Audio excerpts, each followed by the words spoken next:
Olá!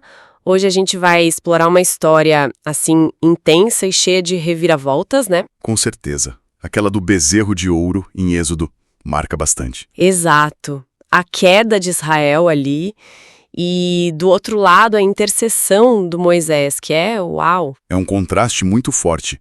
A apostasia e a mediação poderosa. Isso, a gente vai se basear muito em Êxodo 32, claro, mas vamos buscar ecos também nos Salmos, tipo 106, 115. Isaías também, né? Capítulos 44, 53 e Romanos 1, até Deuteronômio 9, ajuda a entender a reação divina. Perfeito. O objetivo é tentar sacar por que eles desviaram tão rápido, né? Entender a idolatria, o peso dessa intercessão do Moisés. E o que isso revela, no fundo, sobre a gente, sobre a graça de Deus. A pergunta que fica martelando é: como é que um povo que viu milagre atrás de milagre? O mar se abrindo, o maná. Sim, como se volta tão rápido para um ídolo de ouro, assim, do nada? Ok, vamos tentar desembrulhar isso. Bom, para entender a explosão, a gente tem que sentir a pressão antes, né? Pensa só, Moisés está lá no Monte Sinai, 40 dias. 40 dias é muito tempo, né? Especialmente no deserto. Exato. Para o pessoal acampado, essa ausência do líder visível, daquela conexão direta com Deus que ele representava, criou um vazio, uma ansiedade. Faz sentido. A incerteza, a impaciência. Isso. Virou um terreno fértil para o desespero e, bom, para decisões bem ruins, como a gente vai ver. E que decisão, hein? Êxodo 32 conta que o povo chega em Arão, o irmão do Moisés, e pressiona mesmo. Faz pra gente deuses que vão na nossa frente. É uma demanda direta. E a justificativa deles é quase cruel, né? Quanto a esse Moisés, a gente não sabe o que aconteceu com ele. É como se apagassem ele da história ali na hora. Uma declaração de orfandade, tipo, estamos por conta própria. E a reação do Arão, essa é que complica. Pois é. Em vez de acalmar, de lembrar do Deus que os tirou do Egito, ele Facilita? facilita, pede os brincos de ouro, aquilo que era talvez um símbolo de bênção, de riqueza pessoal, E transforma num bezerro de metal. um ídolo, assim. Exatamente. Funde tudo e faz o bezerro. E o povo aceita na hora. Aceita. E a declaração é chocante. Estes são os seus deuses, ó Israel, que tiraram vocês do Egito. Tipo, reescreveram a libertação ali mesmo. Nossa, é uma negação total do que viveram. E Arão ainda tenta, sei lá, dar uma roupagem religiosa. É o que parece. Ele constrói um altar na frente do bezerro e anuncia: amanhã haverá festa ao Senhor, Uma festa ao Senhor. com um bezerro de ouro no meio. Pois é. Mas o que acontece no dia seguinte é idolatria pura. Sacrifício para o ídolo, comida, bebida, e o texto fala que se levantaram a folgar. Folgar. Isso soa meio descontrolado, né? Sugere algo que passou dos limites, talvez uma festa pagã mesmo, caótica, uma queda espiritual vertiginosa. E por que tão rápido? As fontes que a gente mencionou, os salmos, dão alguma pista? Dão sim. O Salmo 106, por exemplo, é muito direto. Diz lá no verso 13: cedo, porém, se esqueceram das suas obras. E depois no 21, esqueceram-se de Deus, seu Salvador. Esquecimento. Parece simples, mas é poderoso, né? Muito. Sugere que as memórias dos milagres, por mais espetaculares que fossem, não criaram raízes profundas o suficiente, sabe? Talvez a fé deles dependesse muito da presença física de Moisés. Pode ser. E aí, na ausência dele, a pressão do momento, talvez desejos mais imediatos, uma certa ingratidão, ou até, quem sabe, aquela mentalidade do Egito cheia de ídolos visíveis, tudo isso veio à tona muito rápido. E falando em quem estava lá, Arão, ele viu tudo também. Como ele cedeu assim? A falha na liderança parece ter um peso grande aí, né? Um peso enorme. A ausência de Moisés foi um teste, e Arão, infelizmente, não passou. Deuteronômio 9, verso 20, revela algo que Êxodo não detalha tanto. O quê? Que a ira de Deus foi especificamente contra Arão também. Deus quis destruí-lo, e Moisés teve que interceder por ele. Nossa, isso mostra a gravidade da participação dele, né? Não foi só omissão. De forma alguma, foi cumplicidade ativa. A falta de um líder firme como Moisés expôs a fragilidade de todo mundo, inclusive de quem ficou no comando temporário. Ok, então enquanto essa festa rolava lá embaixo, no acampamento, lá no Monte Sinai a conversa era outra, bem mais tensa. Dramática, eu diria. Êxodo 32, versos 7 a 10. Deus avisa Moisés: desce, porque o teu povo... O teu povo.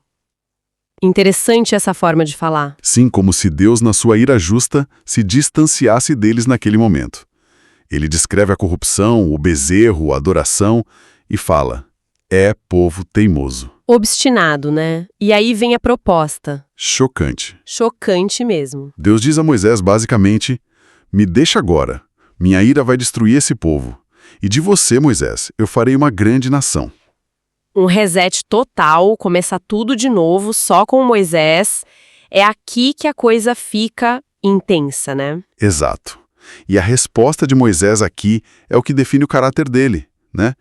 E mostra o poder da intercessão. Ele podia ter aceitado, ser o novo Abraão. Mas ele não aceita. Ele recusa essa glória pessoal e começa a argumentar com Deus. Argumentar. É fascinante. Primeiro ele apela para a reputação de Deus. Tipo, o que os egípcios vão dizer? Ah, inteligente. Deus tirou eles do Egito só para matar no deserto? Exatamente. Ele se preocupa com o nome e com a glória de Deus perante as outras nações. Volta atrás desse furor, ele pede. E além da reputação, qual o outro argumento dele? A carta mais forte, as promessas. Ele lembra Deus da aliança feita com Abraão, Isaac, Jacó, a promessa de multiplicar a descendência, de dar a terra. E ele joga na cara de Deus as próprias palavras dele, no bom sentido, claro. No melhor dos sentidos. É como dizer: lembra do teu caráter, da tua fidelidade, tuas promessas não podem falhar. E funciona. Funciona. O texto diz que Deus arrependeu-se do mal que dissera que havia de fazer ao seu povo. Arrependeu-se. Isso é forte. Não quer dizer que Deus mudou de ideia como nós mudamos, né? Não, claro. O caráter de Deus é imutável, mas indica uma mudança na ação que ele tinha declarado, uma resposta direta à súplica de Moisés. Que apelou para a própria natureza de Deus, para a compaixão, para a fidelidade dele. Isso. Mostra que a mediação sincera, focada na glória de Deus e no bem do povo, mesmo um povo rebelde, tem um impacto real. Moisés abre mão de seu plano B para lutar pelo povo que, de certa forma, tinha acabado de rejeitá-lo. Uau! Ok, então com essa negociação resolvida lá em cima, Moisés desce, carregando as tábuas da aliança, né? Escritas por Deus. Isso. E a cena da descida com Josué é tensa. Eles ouvem o barulho lá de baixo. Josué acha que é grito de guerra. Mas Moisés já sente o problema, né? Ele tem uma percepção mais triste da realidade. Ele diz: não é barulho de quem venceu, nem de quem perdeu. É barulho de gente cantando. E quando ele chega e vê o bezerro, as danças... A realidade supera o temor. A reação dele é imediata, visceral. Uma ira santa tão grande que ele joga as tábuas no chão. As tábuas da lei, escritas por Deus. Ele quebra. Ele quebra. Ali aos pés do monte. É um ato simbólico muito forte. O povo quebrou a aliança no coração e as tábuas, o símbolo físico, são estilhaçadas. E depois, a ira dele continua. Continua, mas se volta para a ação. Ele age rápido. Destrói o ídolo completamente. Queima, moe até virar pó. E mistura com água e faz o povo beber. Liso. Exato. Uma forma bem dura de mostrar a inutilidade daquilo e talvez fazer eles engolirem, literalmente, a amargura do pecado deles. E o confronto com Arão, ele cobra o irmão. Cobra e duro. Que foi que esse povo te fez para você trazer sobre ele um pecado tão grande? E a resposta de Arão? A desculpa de Arão é quase cômica se não fosse trágica. Ele basicamente culpa o povo, diz que o povo é inclinado para o mal. E sobre o bezerro?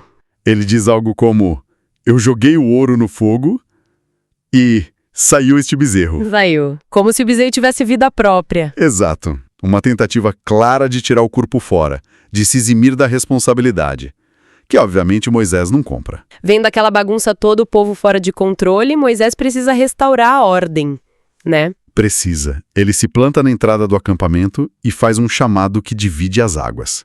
Quem é do Senhor, venha para mim. E quem responde? Os levitas, a tribo dele. Eles se juntam a Moisés. E aí, o que acontece? Aí vem o juízo. Severo, mas talvez necessário ali para purificar a comunidade daquela rebelião aberta. Moisés dá uma ordem divina para os levitas, Que ordem? para passarem pelo acampamento e executarem os líderes da idolatria, sem poupar parente ou amigo. É pesado. Nossa. E eles fazem isso? Quantas pessoas? Fazem.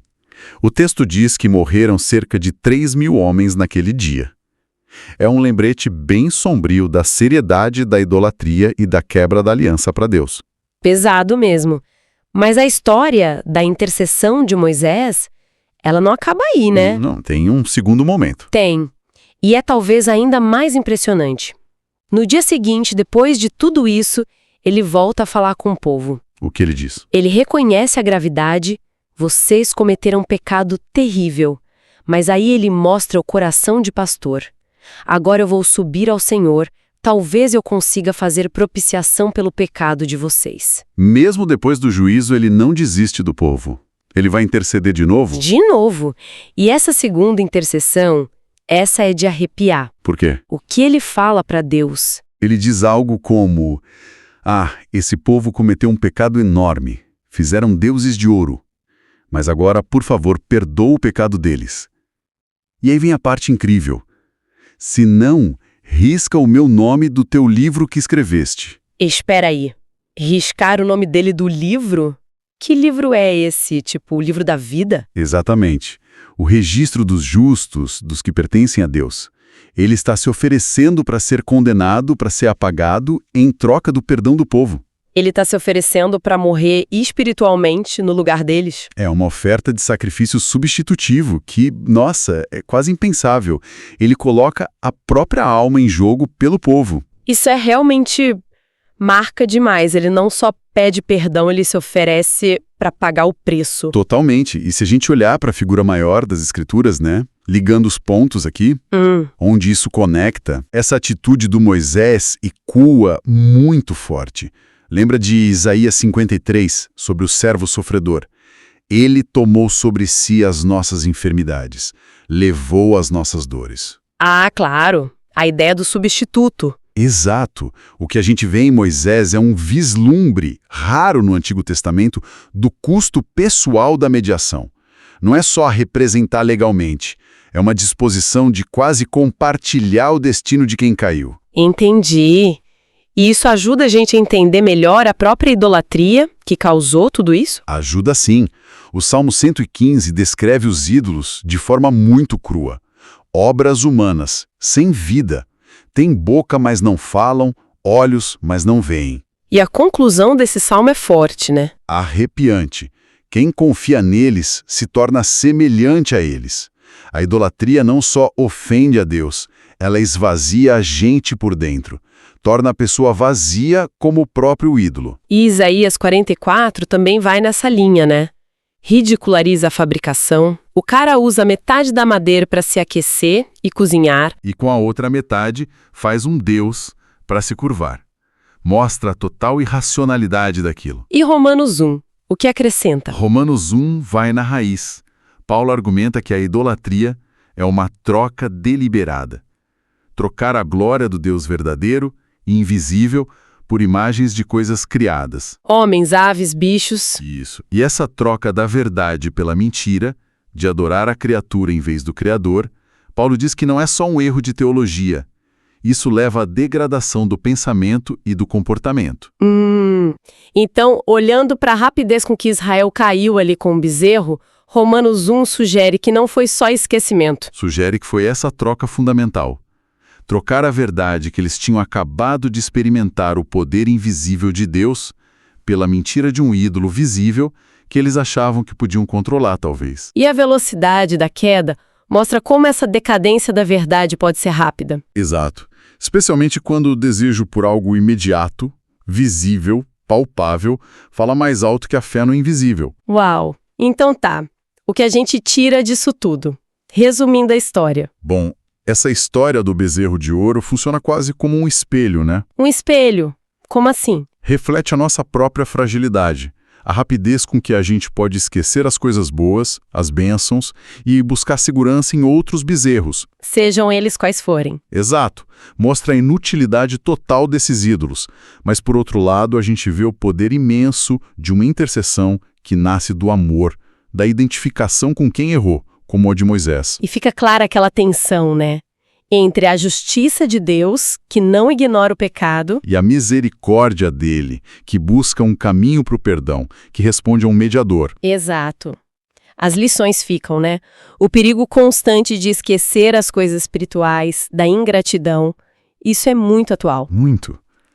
A responsabilidade da liderança, que às vezes é esmagadora. A beleza de alguém se colocar na brecha pelos outros, sabe? Sem pensar em si, refletindo o amor de Deus. E essa dinâmica de justiça e misericórdia, que para a fé cristã, claro, a gente vê resolvida em Cristo. Perfeitamente. A história do bezerro não é só um relato antigo. É um diagnóstico da condição humana que se repete e um testemunho de que a graça de Deus persiste, apesar de tudo. É realmente uma narrativa com muitas camadas para a gente pensar. Para a gente fechar nossa conversa hoje, queria deixar uma pergunta no ar, sabe? Uma reflexão que vem direto do que a gente discutiu. Manda lá. Pensando em como aquele desejo por algo visível, palpável, imediato, levou Israel a fazer um bezerro de ouro, mesmo depois de ver tanto poder divino, quais seriam as formas mais sutis, talvez até inconscientes, de idolatria hoje em dia? Boa pergunta. Que bezerros modernos, talvez ideias, coisas que a gente possui, pessoas, ideologias, até a tecnologia, podem estar assim quietinhos, ocupando o centro da nossa confiança, da nossa devoção, aquele lugar que deveria ser só do Criador.